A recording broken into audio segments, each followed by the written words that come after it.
Welcome to the first Amazing Race 26 recap episode of the You Are Team Number podcast. My name is Michael Harmstone. Just wait a minute. Selfie time! Podcasting selfie! There you are. And I am joined as ever by one Canadian who goes through life very carefully, Logan Saunders. Yes, and I really want to capture your mildly offensive moment, so I'm going to take a selfie of myself reacting to this. See here. That's okay. We're good. It's an old school cell phone. It can do selfies, just not. It's a 144p quality. Yeah, to use the old YouTube lingo out there. It's more Motorola message than Twitter selfie. Let's be honest. Yes, it truly encompasses the spirit of treasure hunters from 2006 or whenever year that show aired. Yeah, it was slightly unfortunate that when we met in Vancouver, I had just watched Treasure Hunters, so all we were referencing was Motorola messages. Yes, especially with my cell phone being lugged around all day. Yeah, exactly. And not being particularly effective because it can't even access the internet like 90% of other people that have cell phones now. Yeah, I mean, if you check Twitter now, you will see the selfie I've just taken. It's magic. Mainly because I made sure it happened. So we will be talking about the premiere for the next sort of hour-ish. Ben will be joining us at some point when he can be bothered. And if you want to get in contact with us during the next hour, please do. If you're watching on Google+, you can use the Q&A. If you're watching on YouTube, you can post comments underneath the video. And, of course, you can tweet us using the hashtag yatncast, which you can see whenever I or Ben eventually are on the screen. I hear that any time that we receive a question, I hear we all get a tingly feeling, as Phil would say. Yeah, I mean, I've got tingles just podcasting. I mean, it's totes and oats. TMI, Michael. Listen, Phil did much worse. Don't go there. Yeah, Phil did much worse. Yes. That may be a candidate for the most awkward question that Phil has asked pretty much in the history of the show, I would say. Yeah, pretty much ever. Should we start this off from the terrible, terrible beginning? Well, we've got to get through the terrible, terrible reminder of that dating couples have existed all throughout Amazing Race first. So we got to reminisce on teams such as Brenchall and who else was it? And they only existed in season 17 or later, according to that clip. All the teams that were shown in the couple breakdowns clip, none of them were from season 17. Correct me if I'm wrong, but I'm pretty sure that Chad and Stephanie were the only couple that were shown for earliest in the Tower timeline. Everyone else has played more recently than them. There was one exception, which was Robin Kimberly. We saw Robin Kimberly. Oh, right. The guy who broke down the highest number of vehicles in Amazing Race history. What a memorable character. Exactly.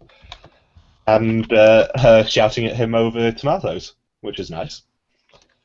Mm-hmm. So the list of teams that were in there was Brenchall, Dennis and Isabel, #SuperVanteers, Brooke and Robbie, Tim and Marie, Jason and Amy, Robin Kimberly, Vanessa and Ralph twice, Chad and Stephanie, and the Beacons. Which was a bit of an odd list. I didn't expect Vanessa and Ralph to be in there twice, I must say. No, I mean, they weren't exactly considered huge characters by production, and they weren't the ones invited back for fake All-Stars 2 years later. Yeah, they weren't even shown. They're not even the characters that I would have expected to get shown once, never mind twice. They were shown the most out of anyone. Weird. Also, biggest snub, given CBS's love of them, is probably Jeff and Jordan. Or Team they JJ. Fought? No, they weren't there. I was really surprised. Because I'm pretty sure you'll have seen the fact that they, for some reason, ran the obstacle course. They're bored and in the area. Yeah, I mean, either that or CBS to do it. Yeah, CBS. That's how desperate they are for attention and just weird. And paying to hire protesters to protest plots for Harry Potter as well, if I'm not mistaken. Yeah. Don't get Ben started on Jeff Schroeder. It's probably best I mentioned them beforehand.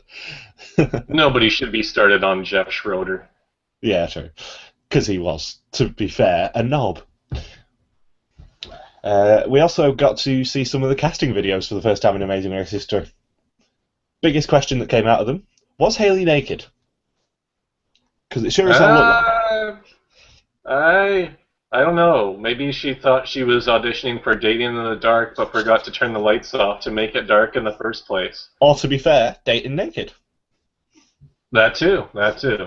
She could have gone off with Michael from Survivor One World and lived in the jungles of Costa Rica. No, it's Botswana, his episode, I think. Yeah. If I'm not mistaken. Maybe they'll be the twist for season 27. It's another, because when you think about it, this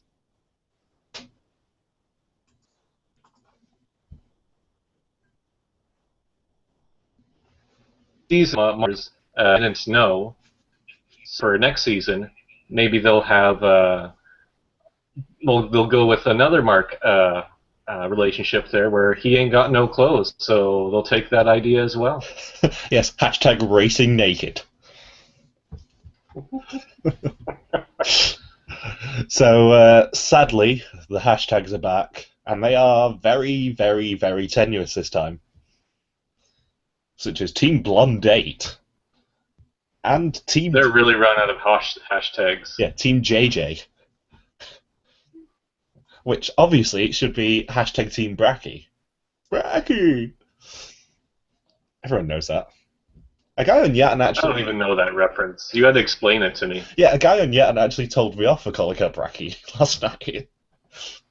When I put on the current results thread at Jeff and Bracky, he was like, her name is Jackie, not Bracky. So I just replied with, Bracky! Which, if anyone is not aware, is a reference to Jackie Stallone, the mother of Sylvester Stallone, and her appearance on UK Celebrity Big Brother. What a note to come in on. Oh, hello, Ben! Hello. We were just talking about your favourite subject in the world, which is Jeff Schroeder, and how much of a knob he is. Good to hear. Good to hear. Have I missed too much discussion on the first 10 minutes of this season? Really not. We've only just talked about the fact that hashtags have returned. Ah, lovely.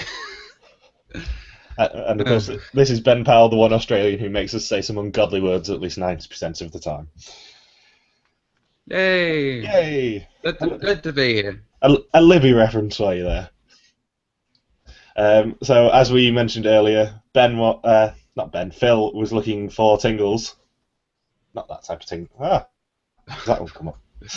There we are. That's the sort of tingle I was looking for. Because I only just remembered I needed to make that overlay. So I was quickly making it while Logan was talking. Yes!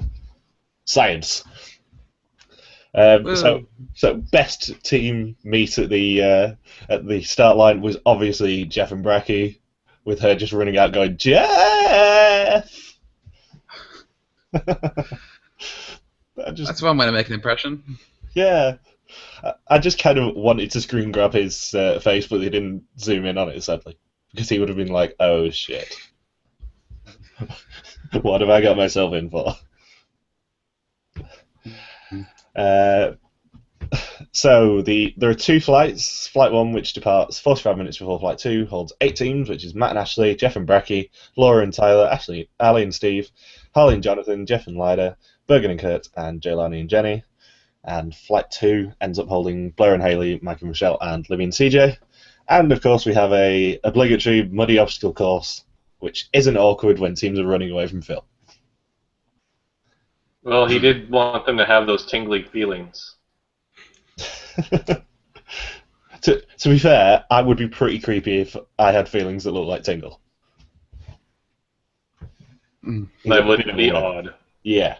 I mean, having played through Majora's Mask at the moment, and therefore encountering Tingle for the first time in my Zelda playing, yeah, really, really weird. I am... It's a Japan game, what do you expect? Yeah, but the fact that you just turn a random corner onto a different route and see a guy in a green unitard floating on a balloon, just selling you shit. It's weird. Like I said, Japan. Yeah. Oh, Japan, you cray.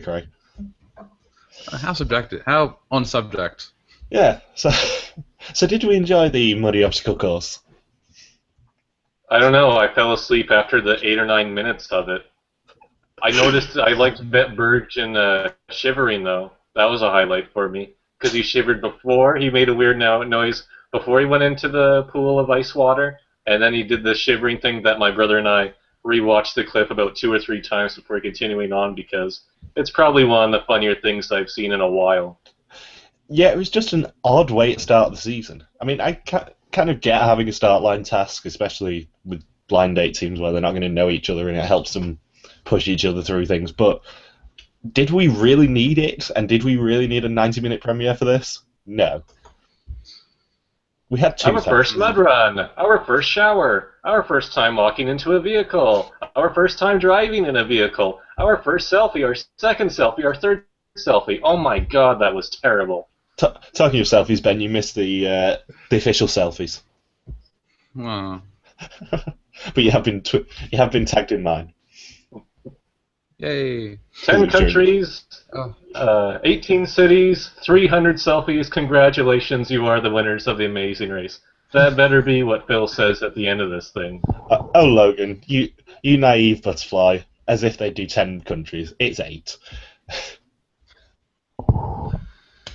At least it's all up from that opening. That was like the worst opening I've seen in like all reality shows. That's probably the worst opening I've ever seen.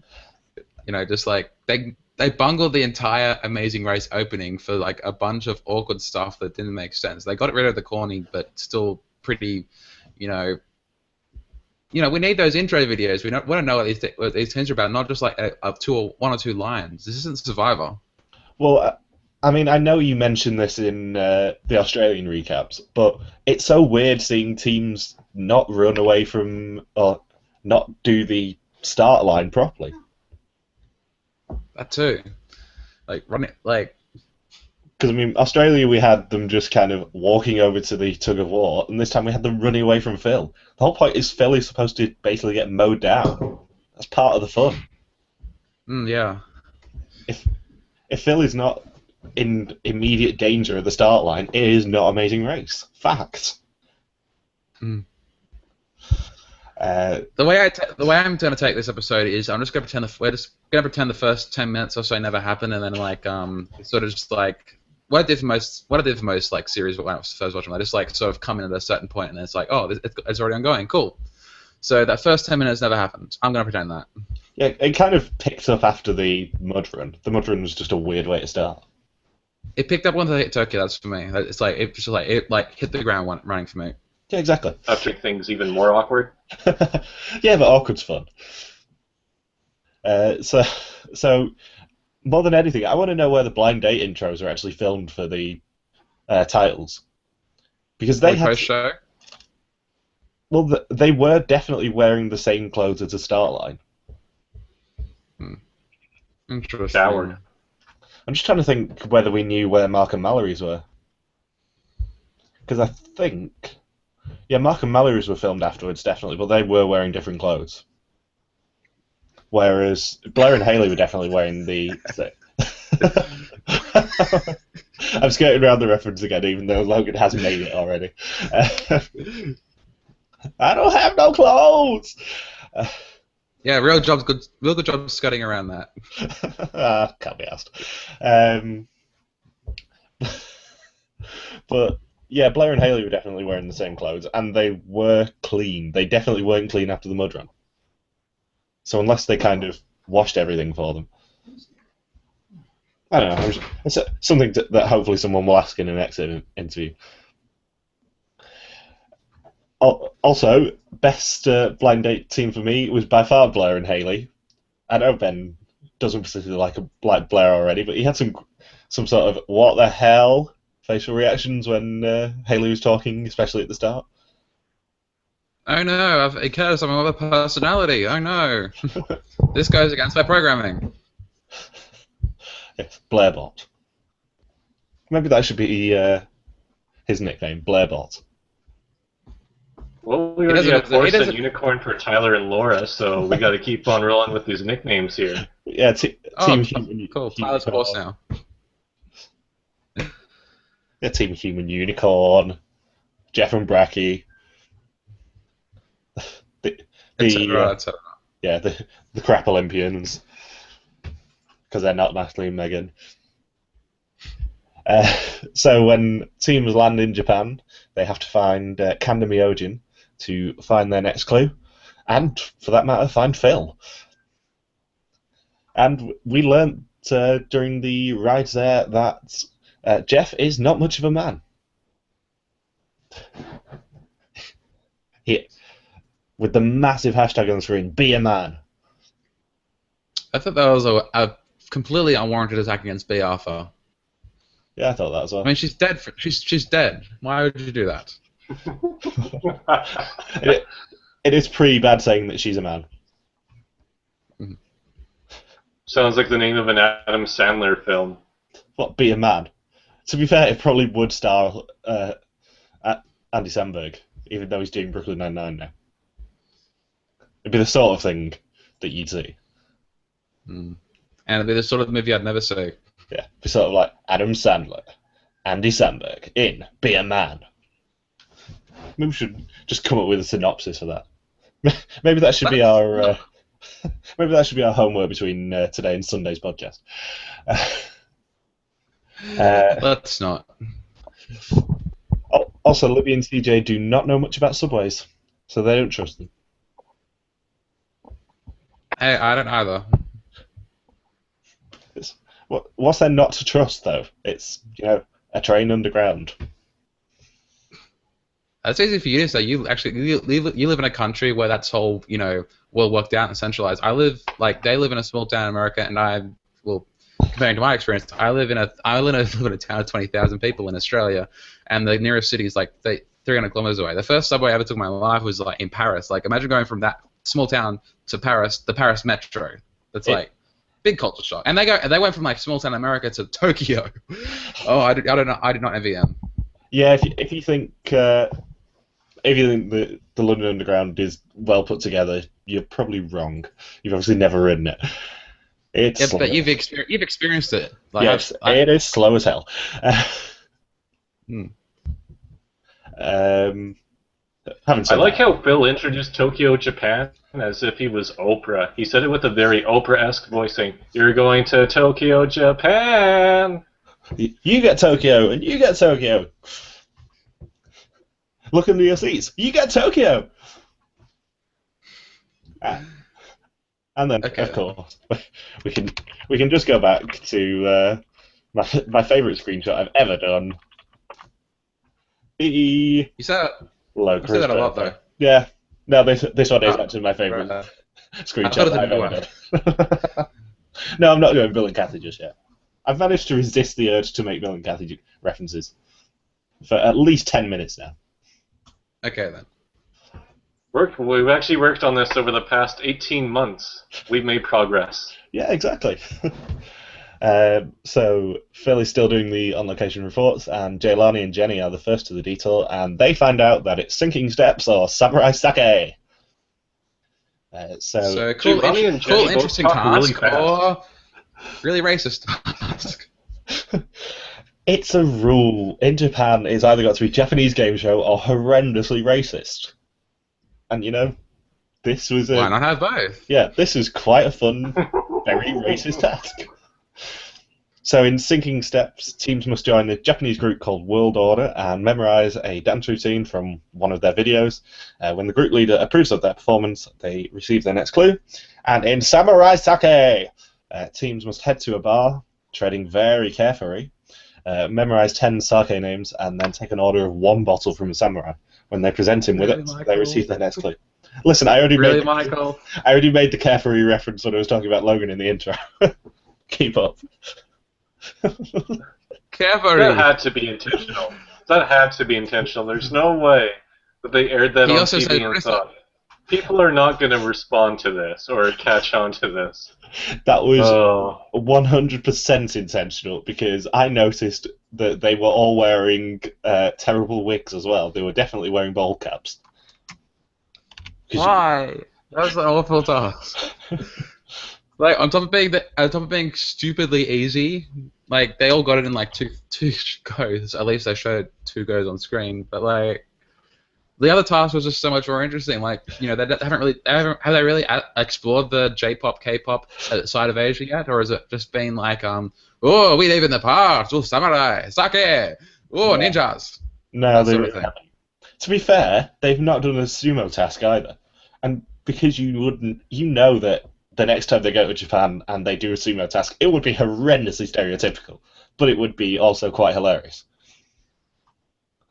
I mean, this leg they already used a popular MMA fighter for the J-pop part of the Detour, where it was a popular guy from the Pride Fighting Championship who fought Butterbean.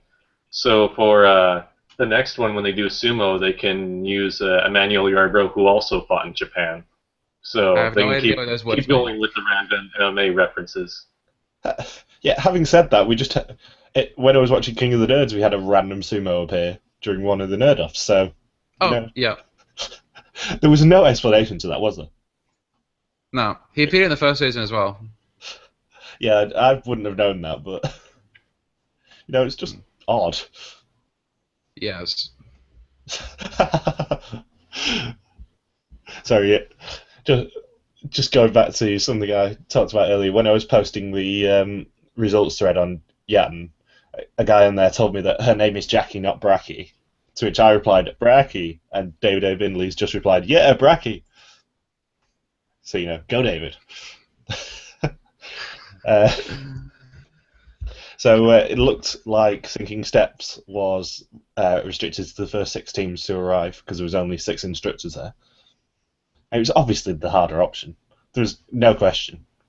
Sake must have been the option where they thought, we've got a U-turn, we need to have another slightly stereotypical detour. How about, I don't know, Sake we've never used before? Let's just make an easy task with Sake. Oy vey. Also, Harley obviously does not know what the word ironic means. Because, as everyone knows, it's like rain on your wedding day. And not picking a task that's not dancing because you're not a dancer. Lovely. Yeah, that did slightly annoy me when he said, "Oh, it's ironic that we didn't pick the dancing task." No, it's not. He had a very good reason for not picking it. He pointed out the very good reason for not picking it, and you're wrong. It is not ironic. Learn what Learn what ironic means. Yatncast, discussing the important things. Yeah. Listen, get your facts straight. Check your privilege. I wish the spider that was on top of in the ceiling of Jeff and Jackie's cab also got involved on one of the selfies when it was scaring the crap out of both of them. Spider selfie. Now that would have been the one selfie I would have approved of. Yeah, spider selfie. They should just give every single random local a selfie cam. Do you notice they changed Libby's name on screen for this episode now? Because I guess they realized that spelling out her real name would have initiated too many inappropriate responses from viewers, so they just call her Libby now not from on screen. Yeah, not from viewers, from us. Because I would have made Libby jokes. Yeah, there is a couple where they've changed the names, like Jeff and Jackie was Jeffrey and Jackie before. Laura and Tyler was Tyler and Laura before. Who else? Haley and Blair switched around as well. And CJ and Libya became Libby and CJ. Yeah, so they actually changed a couple from the website for some reason. Yeah, that's confusing. Confused me. But I did know about that before the episode because the intro was uploaded on Wednesday, so I was prepared for it at least. Who here actually knows the dance routine now? Not me. I've got like a bit of it. I was too busy making notes. 1, 2, 3. I can't do it anymore. I knew it for like 10 minutes, and I forgot. Jeff looked like he was doing the Macarena on a few of those attempts. When they're doing that last part with the hands and all, that looked like the Macarena to me. Ben, why does it sound like you're on a helicopter? I don't know. Why does it? There we are. That's better.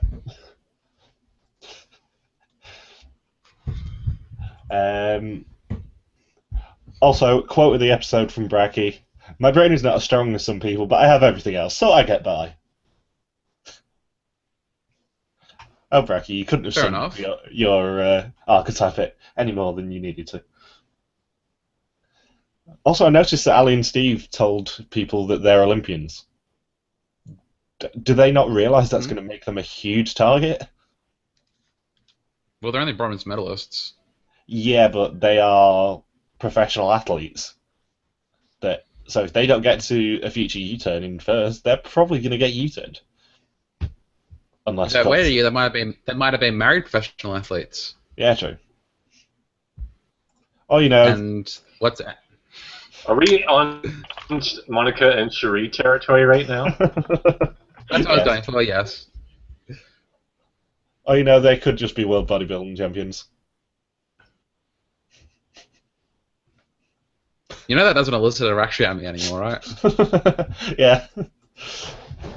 I just, Speaking of Olympians, did you notice that one of the drinks was called Soshi Kobai? It was. I was kind of tempted to call you two by various sake names today, but I thought, that'd be less fun than being slightly casually racist from what they said in the episode. So. Arigato, Michael. I'm not even going to go there. So Jeff and Bracky are the first to leave the Detour, and they find out they must now to head to Wakaba Higashi Park to find the blind double U-turn. I know we were only joking about it being a blind triple single double U-turn, but they actually was. Although to be before that, they had it in 21.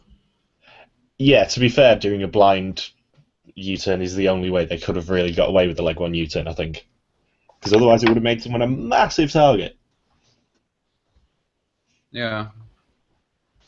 And then it's Holly and Jonathan. Especially since Michael Rochelle somehow made up a lot of time when they were getting to the actual U-turn. Yes. They left the Detour in 10th place, and they somehow got there in 7th place. It's going to be really interesting to see the departure times, because I think, with the exception of the teams that did Sake and Jaylani and Jenny, I think there's going to be a big gap, and then it's going to be everyone within half an hour. That implies we're going to see the departure times, though. I have faith. That faith is misguided. If last season's anything to go by, we probably won't see the bottom three, but we should hopefully see everything else. All I need is to see what the gap is, because I'm intrigued about that. Because there was a lot of jumping between the Detour and the U-turn. So it was Holly and Jonathan leaving Sake in second, and then Laura and Tyler are the first to leave Steps. Unicorn? Yep, hashtag Team Human Unicorn. Ali and Steve, and then Jaylani and Jenny in fifth. Bergen and Kurt, Blair and Haley, Matt and Ashley, Libby and CJ, Mike and Rochelle, and then Jeff and Lyda, all leaving Steps in 6th to 11th place, respectively. 6th to 11th, yeah. Yep. And as Libby said to a taxi driver, "You're about to make me say some ungodly words."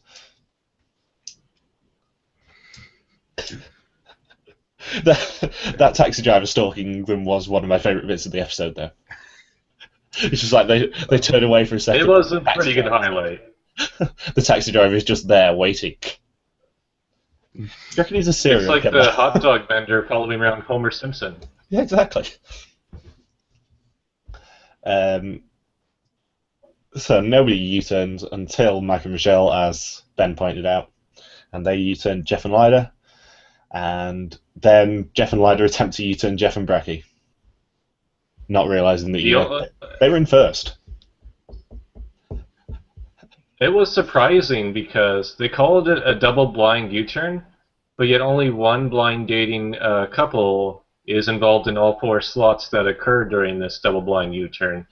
So it didn't really add up all that much. Do you reckon they did a blind U-turn purely so they could go, oh, blind, as in blind date, guys? Come on, it's a dating season.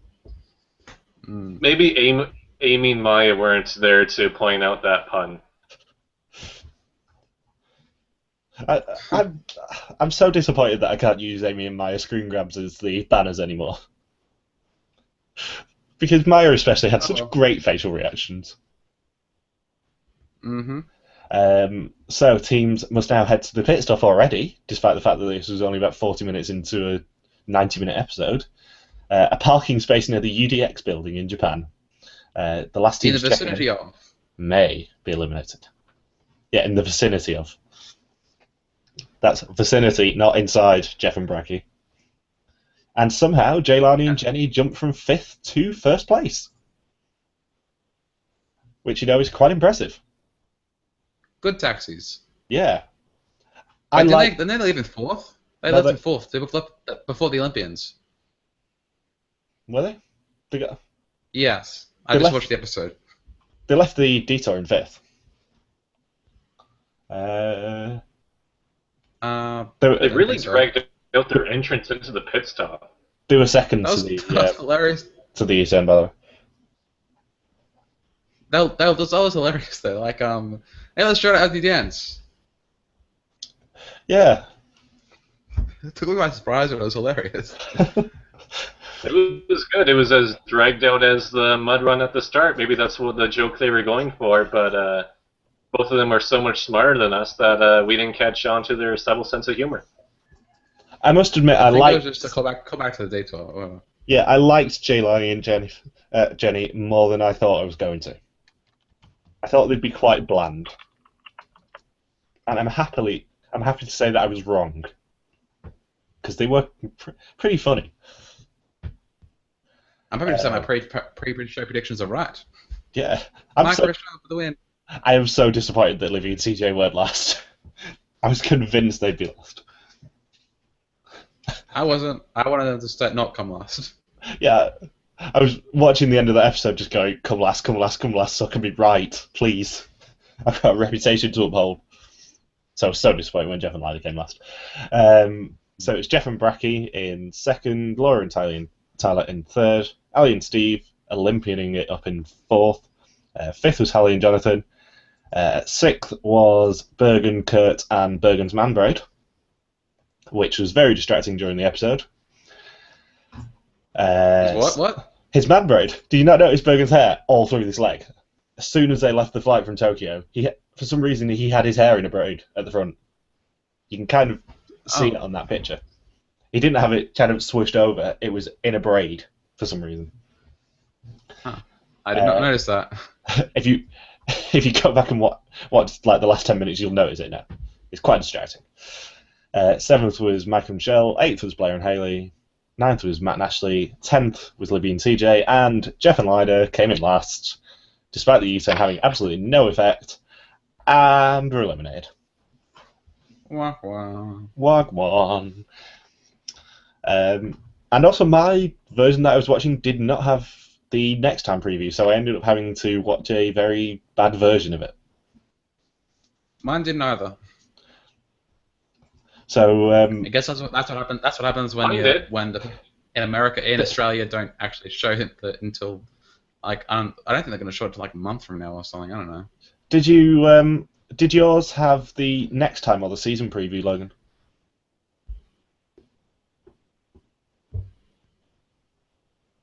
Logan? I think he's asleep. Probably. Logan?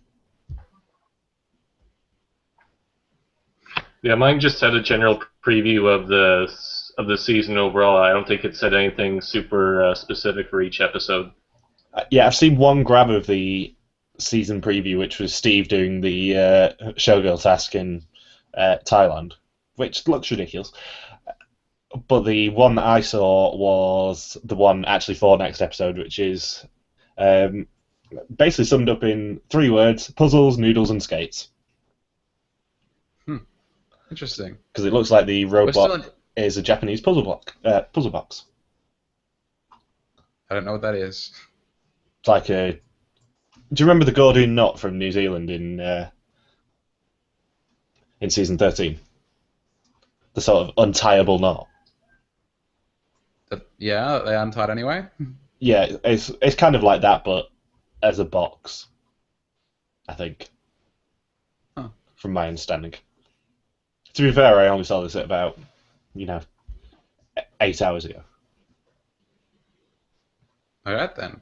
Well, given I haven't seen it, we haven't had much to discuss, I guess. Yeah, there really wasn't much to discuss in this episode, was there? I mean, on Survivor we had half. Never mind. You go, Logan. Did you know that the hardest thing about the Amazing Race is figuring out where to go? CJ and Libby presented us with this mind-blowing piece of information. Oh, I'm convinced that CJ and Libby are probably going to eliminate themselves by getting lost everywhere. Because it's not going to end well, is it?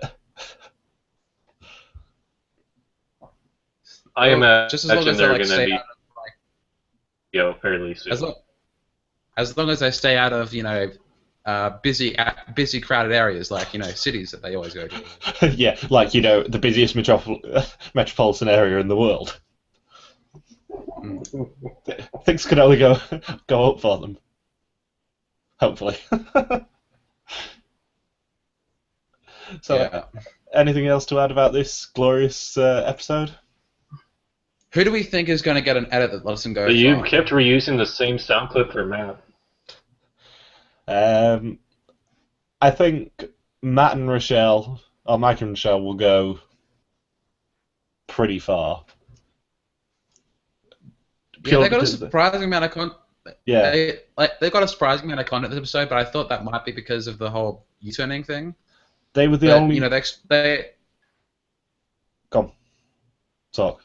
Oh, because it wasn't just we've got a U-turn behind us. We got a lot more reasoning in that behind it, so I think they're going to be in there a while.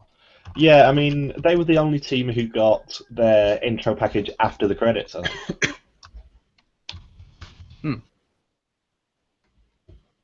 The dog that didn't date. Yeah. I mean, we also got them pointing out that she's got an 8-year-old son, he's not met him yet. Or 7-year-old son, was it? Let's say. He must be a real they bring this son out of his.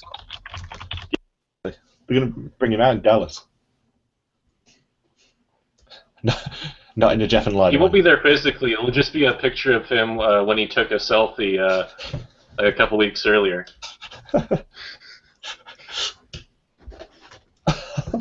Of course. Yeah. Logan's obsessed with the selfies at the moment.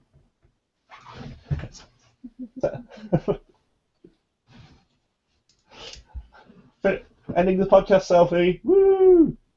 Tequila!